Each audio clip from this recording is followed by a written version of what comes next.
بسم الله الرحمن الرحیم.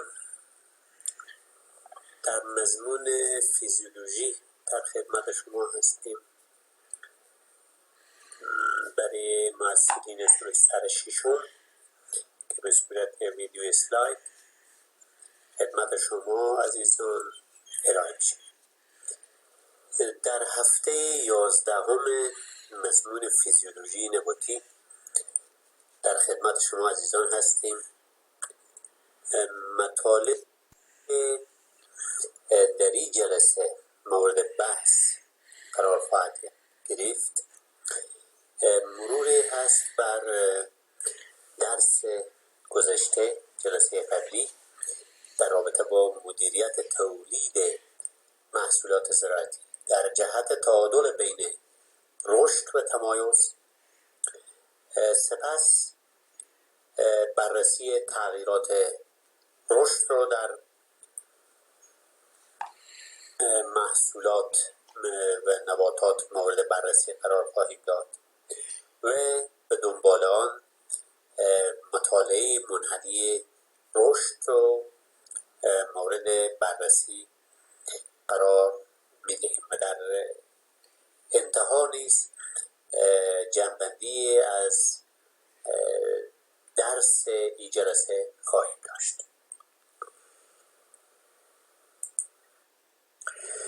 اما بیاییم ببینیم که تولید محصولات زراعتی با کیفیت بهتر مستلزم تعادل بین رشد و تمایز است. یعنی اگر ما می‌خواهیم محصول با مرغوب و با کیفیت داشته باشیم، باید یک تعادل بین رشد و تمایز وجود داشته باشه. رشد ضرور هست، افزایش تعداد سلول ها، بزرگ شدن سلول ها لازم است، ولی نباید مانع تمایز بشه، مانع اختصاصی شدن سلول ها بشه و انساج بشه. چون هدف ما از تولید محصولات اختصاصی شدن سلول ها است. بعضا یک سری نباتات ما فقط جهت روغن میخواهیم، اگر روغن در اونها تولید نشه بنابراین اون نبات به درد ما نمیخوره. و یا اینکه یک سری نباتات ما جهت تولید شکر یا به حساب قند اونها رو پرورش میدیم، اگر سلول های خاص در اونجا تمایز پیدا نکنه و قند در اونها ذخیره نشه به درد ما نمیخوره. و یا اینکه یک سری سلول ها رو، یک سری نباتات جهت تولید پروتئین ما پرورش میدیم، اگر سلول های خاص در موقع مناسب جهت به حساب پر شدن پروتئین و تولید پروتئین در اونها ایجاد نشه، بنابراین به درد ما نمیخوره. بنابراین رشد ضروری هست ولی نباید مانع تمایز بشه. در مورد غلات ما این مسئله رو داریم که اگر آبیاری مناسب باشه، مصرف خود ما زیاد باشه، خود به خود باعث چپه شدن خواهد شد و میزان محصول ما کاهش خواهد یافت. ساقه ها ضعیف میشه، قد نبات زیاد میشه، خود استحکام ساقه کاهش پیدا میکنه و ساقه ها نازک میشن و ممکنه چپه بشه و محصول اصلی ما به دست نیاره. و یا اینکه در رابطه با رقابت، اگر ما تراکم زیاد کشت کنیم، خود به خود رقابت جهت کسب نور ایجاد خواهد شد، باز ساقه ها ضعیف شده، باریک شده، بلند میشه و رشد رویشی از افزایش پیدا میکنه و در نتیجه باعث چپه شدن خواهد شد و محصول مناسب ما نخواهیم داشت. پس بنابراین مدیریت در زمینه ایجاد تعادل بین رشد و تمایز بسیار مهم است. مسئله بعدی مثال بعدی در مورد چغندر قند یا لبلبوی قندی هست. اگر ما آب فراوان داشته باشیم و مصرف خود نیتروژن زیادی داشته باشیم، در نتیجه رشد رویشی نبات زیاد خواهد شد و ذخیره قند ما کاهش خواهد یافت. یعنی شاخ و برگ زیاد میشه برگها و در نتیجه ذخیره قند در داخل پوست کاهش پیدا میکنه. همچنین اگر ما کد زیاده بدیم، نیتروژن خود عمل کرده کل را افزایش میده.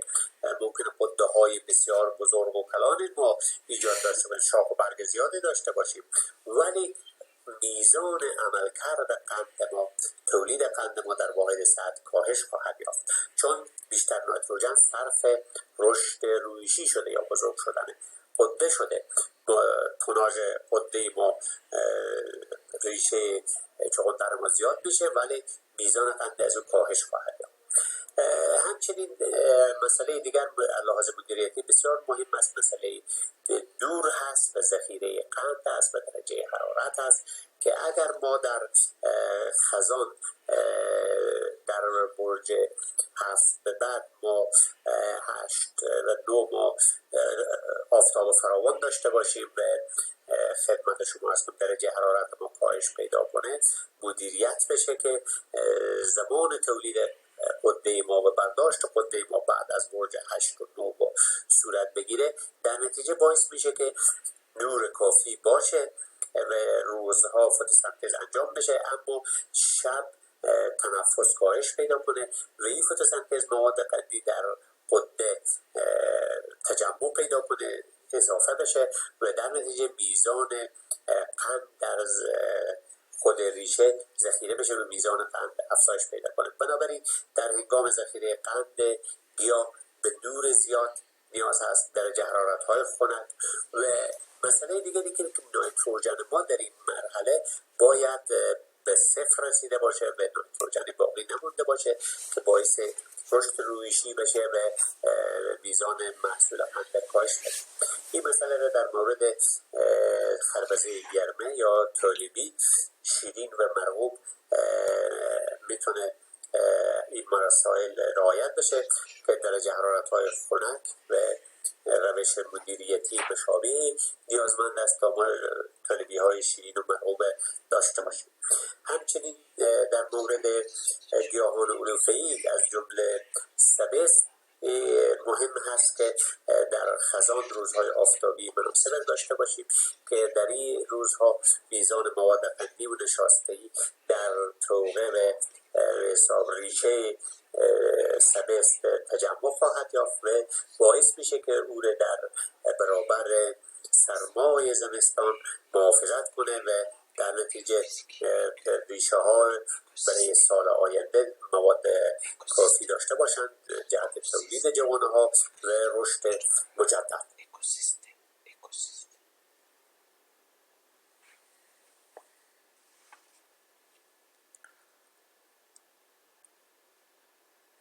این موضوع در مسئله مدیریت محصولات در مورد اختصاصی شدن سلول ها و رشد و تمایز در مورد لبلبوی قندی ما میتونیم ایره در این نمودار به حساب نشان بدیم.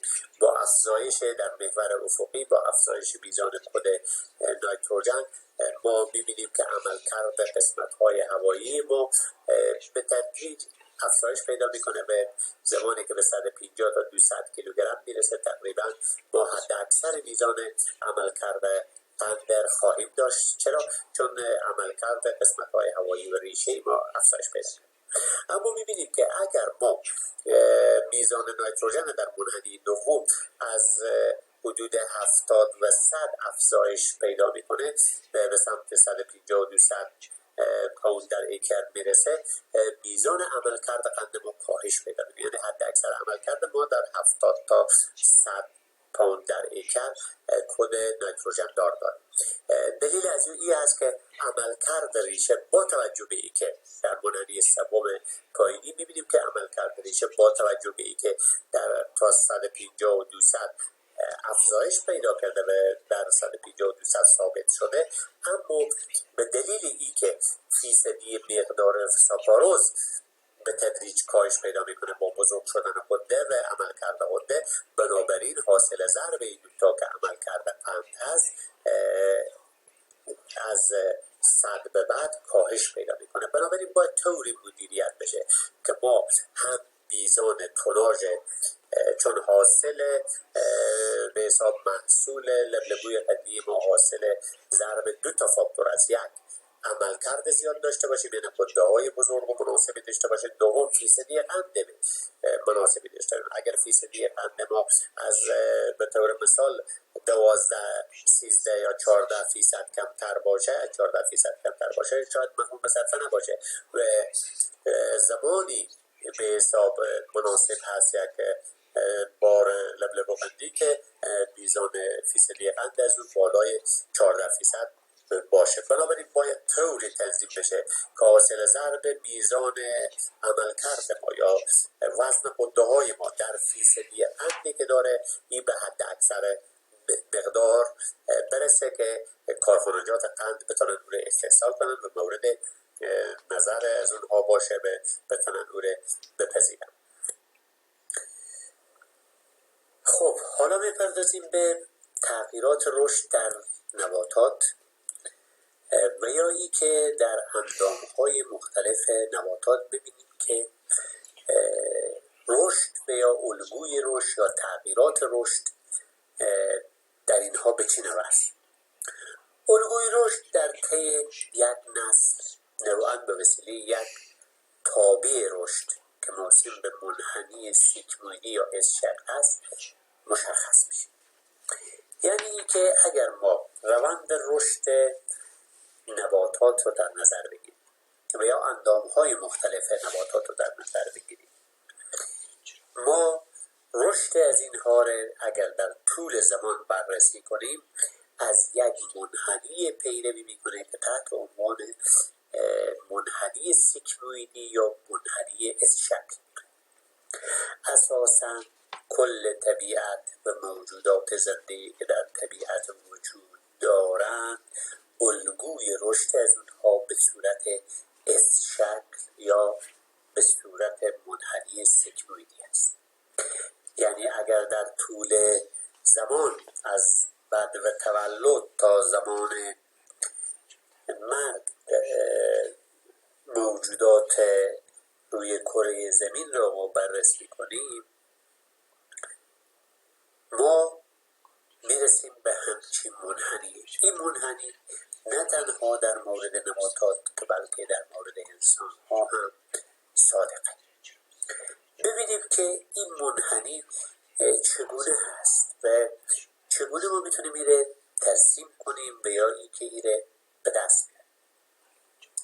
اساساً الگوی تجمعی سیگمویدی یا منحنی سیگمویدی یا اس شکل نماینگر رشد تمام اندامها، اعضا، بافت‌ها و حتی اجزای حجره هست. یعنی همه اجزای سلولی که مجموعه از اونها تولید سلول میده و بعد از اون مجموعه سلول ها تشکیل بافت ها را میده و مجموعه بافت ها تشکیل اعضا میده و مجموعه اعضا تشکیل اندام ها را میده. همه اونها از این منحنی رشد یا از این الگوی تجمعی، از این الگوی اس شکل، منحنی اس شکل پیروی میکنه. اگر ما بیاییم فرضاً ارتفاع نبات رو در نظر بگیریم از زمان جوان زدن تا زمان که برداشت میشه و یا کامل میشه، روند رشد از او به صورت این منحنی خواهد بود.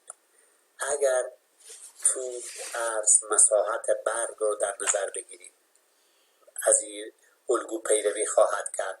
اگر وزن کل نبات و یا قسمتی از گیاه اندامهای مختلف مثل ساقه، مثل برگ در طول زمان تغییرات وزن خشکی از اینها را در نظر بگیریم، از این الگو پیروی خواهد کرد. اما ببینیم که این الگو چگونه هست و چگونه به دست میاد. اساساً برای به دست آوردن از در زمانهای مختلف ما باید سمپلگیری داشته باشیم، باید نمونه‌گیری داشته باشیم.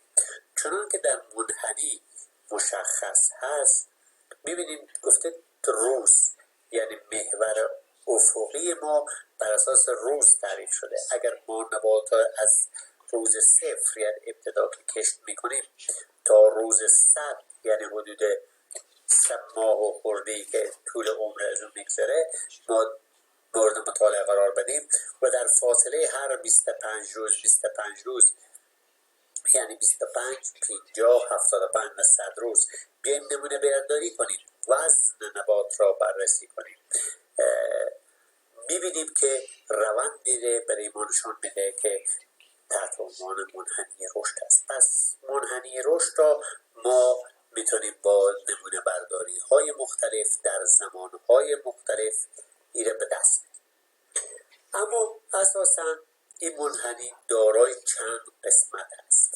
چون که در منحنی مشاهده میشه میبینیم که یک قسمت مشخص شده از ابتدای صفر تحت عنوان از روز اول تا حدود روز 25 یک سرعت بسیار شدید داره و این تحت عنوان ناحیه الف هست. بعد از او یک سرعت خطی داره تحت عنوان ناحیه ب هست. بعد از او سرعت یک کمک کم میشه تحت عنوان ناحیه جیم هست و بعد از او هم تقریبا رشد ثابت میشه که دال هست. و بعد از این اگر ادامه بدیم احتمال زیاد منحنی ما کاهش خواهد یافت و زمان مرگ گیاه و دوره رشد نبات به اتمام خواهد رسید. بر اساس الگوی رشد یا تغییرات رشد در نباتات به صورت منحنی اس شکل یا سیگمویدی هست که در اینجا ارائه شده.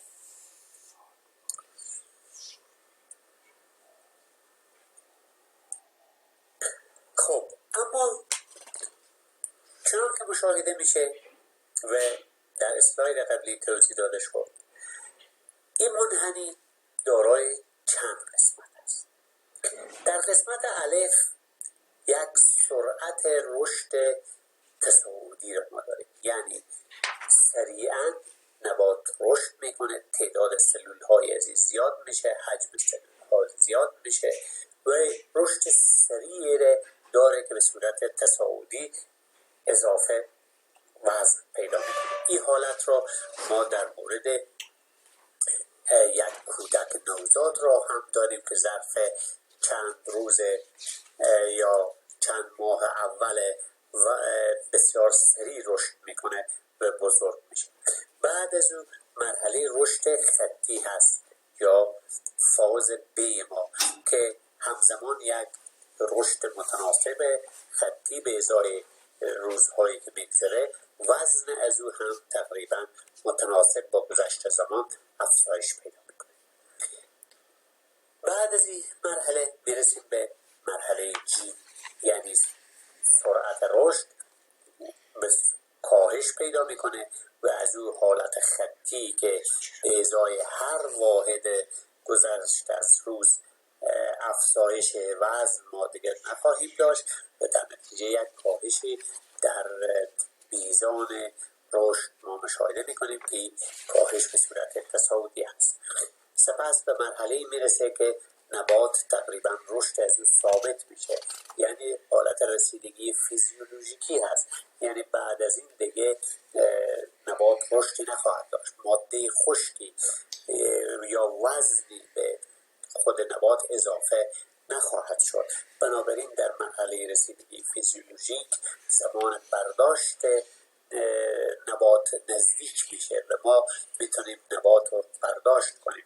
در این مرحله هست که فقط نبات رطوبت از دست میده و رسیدگی از او در حد کامل شده و وزن خشک دیگری اضافه نمیشه و یا ای که میزان فتوسنتز و میزان تنفس در او با هم یکسان است و در نتیجه ما رشدی نخواهیم داشت، اضافه وزنی نخواهیم داشت. این حالت چهارم است. پس بنابراین منحنی رشد را ما تقسیم کردیم به 4 مرحله. مرحله الف که از بدو شروع سبز شدن نبات هست، مرحله الف یک مرحله رشد تصاعدی هست، مرحله ب رشد خطی رو داریم، در مرحله جیم یک کاهش تصاعدی در وزن رو داریم، در رشد رو داریم و در مرحله دال هم حالت ثابت شدن یا رسیدگی فیزیولوژیکی رو ما در نبات داریم.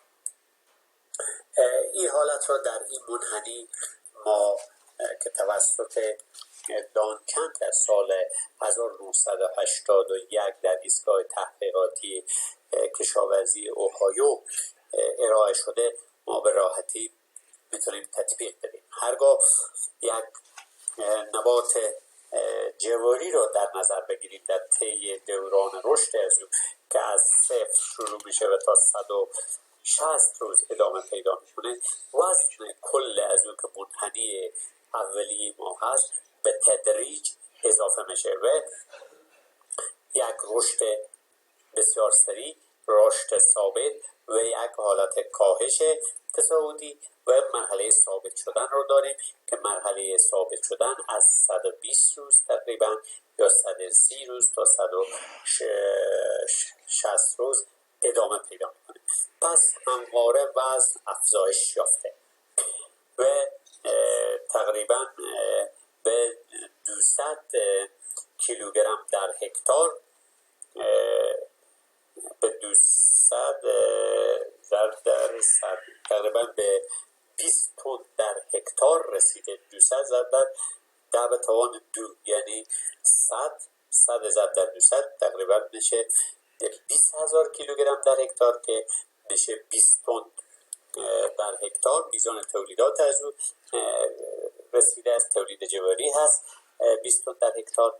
وزن کل به این صورت هست. اما میبینیم اگر ما این وزن کل را به حساب تجزیه کنیم به قسمت‌های مختلف شامل خود او تانته یا شته یا بلال و شاخه ها هست، شامل ساقه هست، شامل برگ ها هست و غلاف ها هست و دانه هست که بر این اساس ما ایره بیاییم ما تقسیم بندی کنیم. میبینیم که درست است که وزن کل مجموعه خود بلال و ساقه و برگ و دانه هست، اما هر کدوم از اینها از این اندام ها را اگر ما در نظر بگیریم خود از اینها یک منحنی دیگر رشد دارند به صورت همون سکمویدی و به صورت اس شکل است. به طور مثال ساقه از همون 0 در حال اضافه شدن است، به طوری که در حدود 80 روز به حد اکثر مقدار خود میرسه، یعنی حدود 5 تن یا 5000 کیلو، حدود 5000 کیلو در هکتار میرسه و این مقدار ساقه ثابت باقی میمونه از حدود 70 روز تا 150 روز 160 روز. بعد از اگر ما بیاییم خود برگ ها در نظر بگیریم، برگ های ما معذرت موضوعی که گفتیم برگ ها و غلاف ها بود تا از ابتدا تا 150 روز. بعد از اگر ساقه رو در نظر بگیریم تولید ساقه از 50 روز شروع میشه و بعد از او به حد اکثر میزان خود در 100 روز بعد از کاشت میرسه که حدود تقریبا 60 تا 70 به حساب 6 تا 7 تن در هکتار هست یا در محور افقی بین 60 تا 70 حدود 60 تا 70 ضرب در 10 به توان 2 کیلوگرم در هکتار مقدار ساقه هست. در 100 روز به حد اکثر خود رسیده و از 110 روز به بعد تقریبا حالت کاهشی پیدا میکنه. چرا کاهشی پیدا میکنه؟ چون دانه ایجاد میشه و مواد ساخته شده در ساقه منتقل میشه به دانه. اگر دانه ها بلال ها رو ما در نظر بگیریم میبینیم از 80 روز شروع میشه این منحنی سیگمویدی و سریعا رشد میکنه و در 140 روز به حد اکثر مقدار خود میرسه، یعنی حدود تقریبا 130 تا 140 ضرب در 10 به توان 2 کیلوگرم در هکتار که حدود فرضاً اگر 130 بگیریم حدود 13 تن تا 14 تن در هکتار وزن دانه ها هست.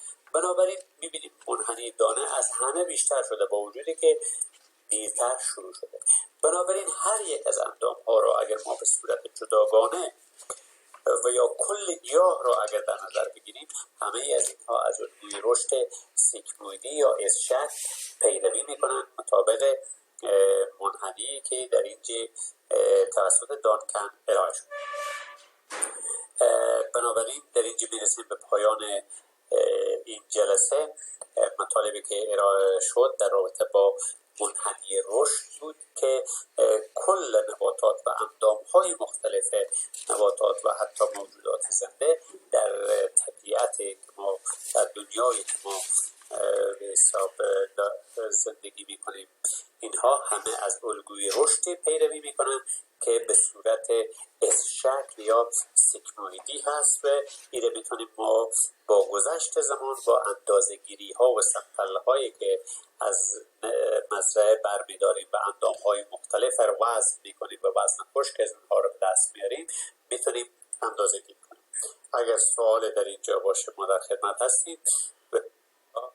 همه شما رو به خداوند کریم می سپاریم. روز شما خوش و خسته نباشید. بسیار تشکر.